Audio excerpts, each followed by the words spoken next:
તો આ યુદ્ધની એન્ડ ગેમ ક્યારે છે અને તે કોઈ જાણતું નથી અને બસ માત્ર વાતો થઈ રહી છે અને બીજી તરફ એવા પણ સંકેત મળી રહ્યા છે કે આ યુદ્ધ તો હજી લાંબુ ચાલવાનું છે। ત્યારે ઓવરઓલ આપણે પરિસ્થિતિ પણ બતાવી અને અપડેટ પણ આપી દઈએ કે આ વોર સિચ્યુએશનના આજના એટલે કે 11મા દિવસે શું થયું। તો જુઓ વોલ ગ્રાફિક્સમાં આપણે બતાવી રહ્યા છીએ કે છેલ્લા 11 દિવસથી જે ભીષણ જંગ થઈ રહી છે, બોમ્બ મારો થઈ રહ્યો છે, બારૂદી લડાઈ અને આ લડાઈના 11 દિવસ થઈ ગયા છે। મામલો શું છે તે આપ સૌ કોઈ જાણો છો। સામસામે વાર થઈ રહ્યા છે। સૌથી મહત્વનો જળમાર્ગ જે છે હોર્મુઝ, સ્ટ્રેટ ઓફ હોર્મુઝ, અને તેને બંધ કરવાનું એલાન 5મા દિવસે જ્યારે ઈરાન દ્વારા કરવામાં આવ્યું ને ત્યારબાદ સિચ્યુએશન આઉટ ઓફ કંટ્રોલ થઈ। ઉર્જા સપ્લાયની આયાત નિકાસમાં પણ ભારે અડચણ થઈ રહી છે।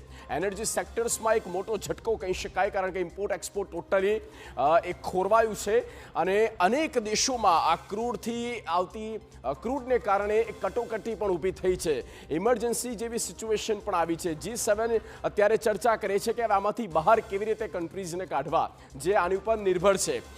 ક્રૂડ તેલની કિંમતોમાં 25% સુધીનો વધારો આવ્યો છે અને જે પ્રકારે આગળ પણ આપણે કહ્યું કે 2022 પછી પહેલીવાર થાય છે જ્યારે $100 પ્રતિ બેરલ પર ક્રૂડ પહોંચે છે અને હવે આ કંટ્રોલમાં કેવી રીતે લાવવું, બીજા કયા રસ્તા છે તેને લઈને અત્યારે ચર્ચા વિચાર વિમર્શ। ઈંધણના જે કારણે વિશ્વભરમાં સંકટ વધ્યું છે, કારણ કે ઈંધણ એ એક માધ્યમ, એક મહત્વપૂર્ણ બેઝ કહી શકાય અને જ્યાંથી ઇમ્પોર્ટ એક્સપોર્ટ કહો કે પછી આવન જાવન થતું હોય ને ત્યાં તેની અસર જે છે તમામ સેક્ટરમાં પડતી હોય છે। પાકિસ્તાનમાં પેટ્રોલના ભાવમાં 55 રૂપિયાનો વધારો થયો છે। આ ભિખારિસ્તાન પાકિસ્તાન ભાવમાં વધ્યો છે। ઓકે, પાકિસ્તાનમાં વાત કરીએ તો શાળાઓમાં 2 અઠવાડિયાની રજા પણ આપી દેવામાં આવી છે। પાકિસ્તાન પહેલેથી તેનું અર્થતંત્ર ખાડે ગયેલું છે। આની વાત બીજી તો શું કરવી, અને પાકિસ્તાનમાં અત્યારે હાહાકાર જેવું ઇમરજન્સી સરકારી કચેરીઓમાં 50% સ્ટાફને ઘરેથી કામ કરવાની સૂચના આપી દેવામાં આવી છે કે ઘરેથી કામ કરો। જે આપણે આગળ પણ આપણે કહ્યું કે એસ્પા લાગુ કરવામાં આવ્યું છે। બને એટલા સરકારી કર્મચારીઓને